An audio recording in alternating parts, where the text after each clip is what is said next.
All right. Joining us is the creative team of the classic Batman Under the Hood. I want to formally introduce our guest today. First up is by far the strongest man in comics. Yes, he is. I pay top dollar to see him arm wrestle Phil Jimenez and Greg Capullo. Any day, any time. He has been penciling comics for over 30 years, the co-creator of The Mask and Procreate animation phenom. Doug Mahnke is in the house. Oh, Doug, woo! For the first time, we have writer. This is a real treat. We have writer. Judd Winick is in the house. Woo, let's go. He's a longtime writer for DC. Green Arrow has not been the same since this man left. I still got my Kleenex out. He has released many young adult novels like High Low, Saving the Whole Wide World. Judd Winick, thank you so much for joining us tonight. Yes, thank you. Oh, it's my pleasure. Thank you, gentlemen, for having me. Next up, this man is a pioneer in digital coloring, the primary color artist for the legend, Jim Lee. This dude has worked on everything from Darth Vader, Flash, to Spider-Man. Ladies and gentlemen, the Sultan of Shade, Alex Sinclair. Yeah, what's up, Alex? Thanks for having me, guys. And finally, also joining us for the first time, About time. this inker has been in the game for damn near 30 years as well. Inking for titles like JLA, that's the Justice League, Green Lantern, and Final Crisis.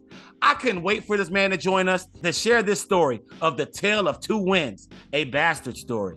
I'll explain that later. Ladies and gentlemen, the multi-talented inker, Tom Nguyen. Yes, welcome, Tom. Hey, Alex, you worked on Batman Hush, which brought back Jason Todd into the fold of things. You were also working on the Batman story arc prior to Under the Hood. So help us bridge the gap between Hush and Under the Hood. I found out when I read the script for that issue, when all of a sudden it's, holy crap, it's Jason Todd that's there. And was a great scene that Jeff Loeb had written and Jim and Scott had done the art for, and loved working on that. So Hush was my first work on the Batman regular series. And then right after we finished Hush, Ed Risso's run hit in there for, I think, 6 issues. Yep. And then I came back for, I think it was 626. And that was Judd writing with Dustin drawing. And I think that went for about 5 issues. And that's when Doug and Tom came in and we did the Red Hood thing after that. So it was me just taking a break from Batman for Risso to do his thing. And then the editors wanted me back on the book after that. And so I just kind of came back. I didn't know who was going to be doing anything until I got that first script and set of pages. Now we're talking about bringing Jason Todd back in comics, right? Yeah. Now we know Jason Todd had his little cameo in Hush with Jim Lee and Jeff Loeb. Right. And then now, were you brought on to bring back Jason? Oh, that was my dumb idea. Yes. What happened was, well, we should start right here. So I'm reading Hush just like everybody else. I'm reading Jeff Loeb and Jim Lee's Hush and loving it. And, it's insane. Everybody's in it. And I too got to the part of the story where Batman's in the graveyard with Hush, and Hush is revealing himself and pulls the bandages off. And he says he's Jason Todd, thrown into the Lazarus pit and back from the dead. And I just lost my mind. Hell yeah. Because now I thought it was so exciting, but also just as a wee storyteller myself, is saying, oh, I could totally see this. This is just all laid out like 100 miles of broken road. This is so exquisitely horrible. It's an opera. So Jason, it's Batman's greatest mistake. It's his biggest sin. He let Jason die. It's, that is the totem in the Batcave, is his costume. And here he is, alive, a villain, and the one who's just taking him apart. So I was like, this is great. Strap in. I can't wait to see what happens next. Ooh. And the next issue, turns out it's Clayface. It's like, oh, okay, that's another way. That's another way to go, I guess. Okay. So I was a little disappointed. The story ended great. I mean, no knocks on Hush. It was a great story. But I was very excited about that part. So when the musical chairs of who's going to write Batman stopped, and I get to sit in the chair, Bob Schreck asked me, he said, so what do you want to do? And I said, I kind of want to bring back Jason Todd. And Bob did not want to do that. Oh. No. Bob actually, he felt it was going to kind of be like a stunt. He think it lacked a certain amount of depth. And we went back and forth on it. But I have to say this, Bob, on top of being a terrific editor, he's a superlative human being. And he actually let me do this story before he was sold on it. It wasn't until 4 or 5 issues in when he finally said, like, okay, he won me over. And it's like, what was it? He goes, I don't know. Just in the telling, he said, I just felt like it was going to be a stunt, but I'm reading it now, and it's really suspenseful, and it's got a lot of heart, and now I'm in. He said, I wasn't in at first. I don't know. And he apologized. He didn't have enough faith in me, but just said, but now we're a few issues in here, and I see it. So we'll keep at it. So that was a little bit of a high wire act, because it was hard, because Bob had been my champion. He's the one I started out with, and it was really, we had like editorial kerfuffles about stuff before, but this was like, I don't think you should do this. Like, okay, but I kind of want to do it. and I would have backed down if he pushed me, but he said, like, look, if you want to do it, go ahead and do it. Go ahead. That's the long-winded way about how it started. Well, at the time, I'd already done, quite a bit. You touched on JLA and some experience with Superman and all that. And to be perfectly honest, I've become a much bigger Batman fan since then. I knew, Batman's major child. I understand that. I just finished up, or Tom and I just finished up, whatever, maybe he can remember. And they're fishing around for me to do some stuff. And I got a call from the Bat office, and they had offered me Nightwing. Now, there's nothing wrong with Nightwing. Nothing at all. But at the time, when I heard what I don't know what the storyline was going to be, or some aspects of it, I literally declined. I said, I'd rather do something else. To me, it felt like a step down from what I had been doing. And you want to, when your engine's hot, you want to kind of keep going, right? Which I don't think sat well with the Bat office at the time, probably.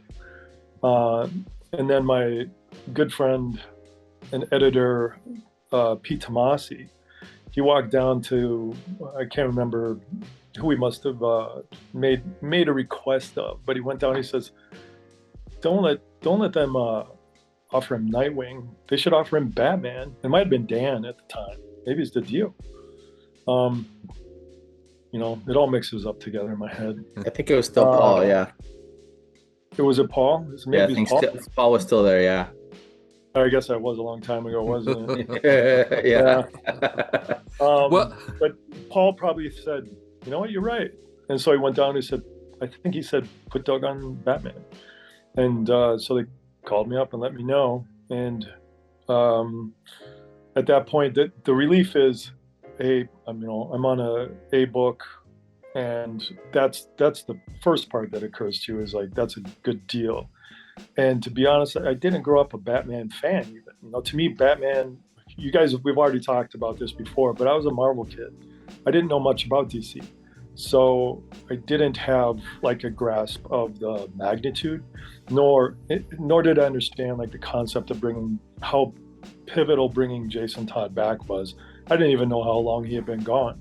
When you sit down and you draw comics, you get scripts, and just bang, bang, bang, and you're doing it. If you don't know all of the company lore and what had come before, you're kind of at a loss, and you kind of have to play catch up. And Tom and I both were often doing a lot of catching up, because I don't think Tom was all that big of a DC guy. He was more of like a Marvel kid too. Marvel, yeah. Yes. So, yeah, but to me, Batman was TV. I didn't read DC Comics until I started working there, Clearly, I've made a lot of progress since then.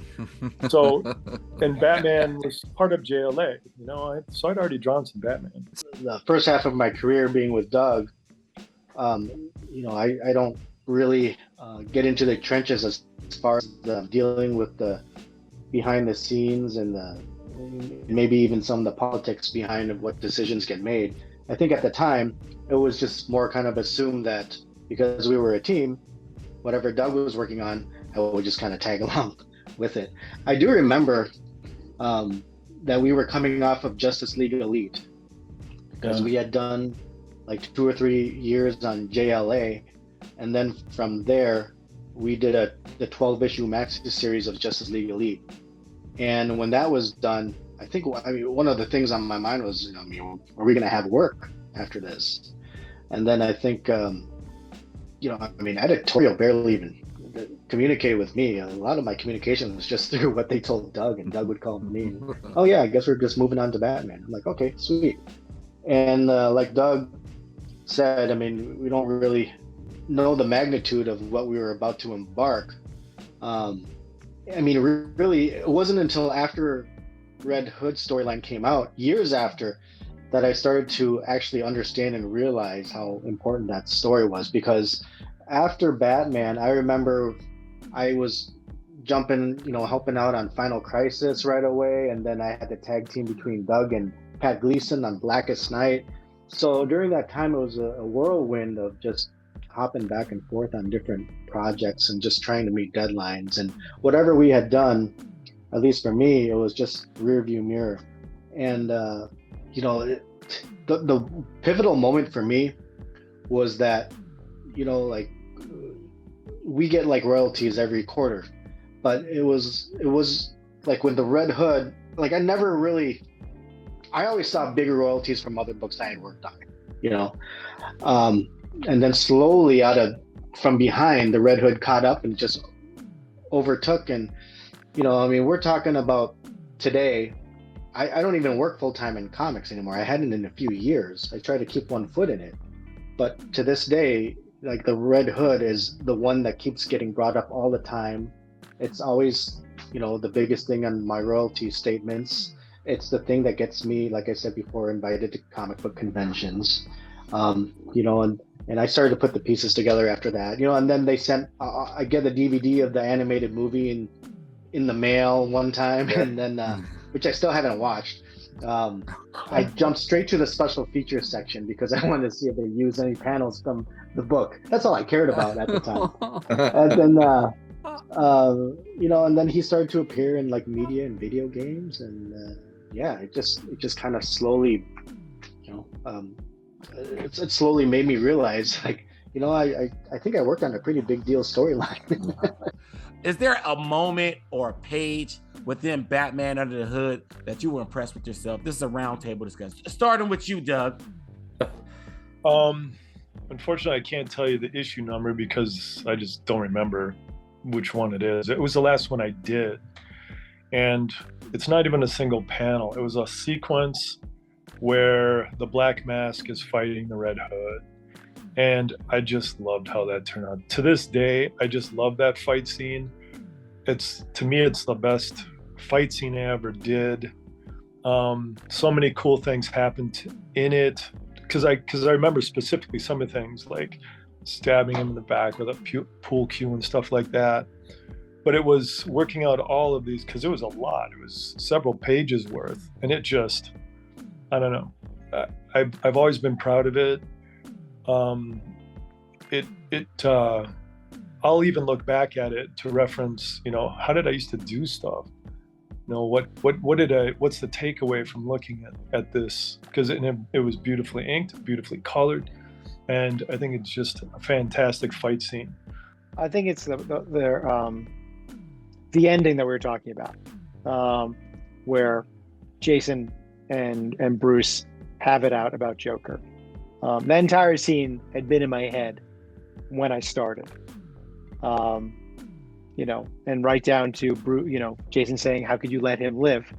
And Bruce telling him, like, "Don't you think a day goes by where I don't think about killing him? That would be easy." Like I can't let myself do that because it'll never end. I loved how it all came together. And it was one of those things where, again, you start the story and like a year and a half later, okay, I finally get to do it. And that's, and that was a blast. I mean, and on the flip side, I like all the funny parts. I